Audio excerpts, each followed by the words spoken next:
ठासून घेतात फक्त, कारण जेवढी मुलं शिकतात, कारण त्याच्यावरून वाटत नाही की सगळ्यांनाच जॉब मिळेल, सगळ्यांनाच तेवढी संधी मिळेल.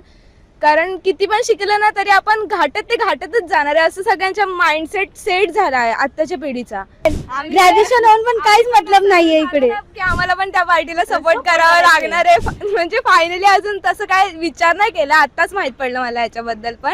पण आमचं पण काय झालं नाही की त्या पार्टीला सपोर्ट असणार. मग आता ते जे सोशल काम करतील ना त्याच्यावर आम्ही अवलंबून असू, किंवा मीन्स आता ते जॉब्स वगैरे, अनएम्प्लॉयमेंट खूप आहे ना इंडियामध्ये, त्यांनी जर ते कमी केलं ना तर मग आम्ही काहीतरी विचार करू की फायदा असेल तर ऑब्व्हियसली आम्ही करूच. जर काय असं इंटेन्शन चांगलं असेल त्याला घेऊन तर आम्ही लोक सहभाग्य होऊ हर एक गोष्टीमध्ये. आणि जर असं कुठे पण कोणी पण काय करत असेल तर आम्ही त्याच्यामध्ये नाही येणार. पण जॉब भेटणार की नाही हे पण माहिती नाही आता, कारण की जसं चालू आहे ना वातावरण त्याच्यावरनं तर काय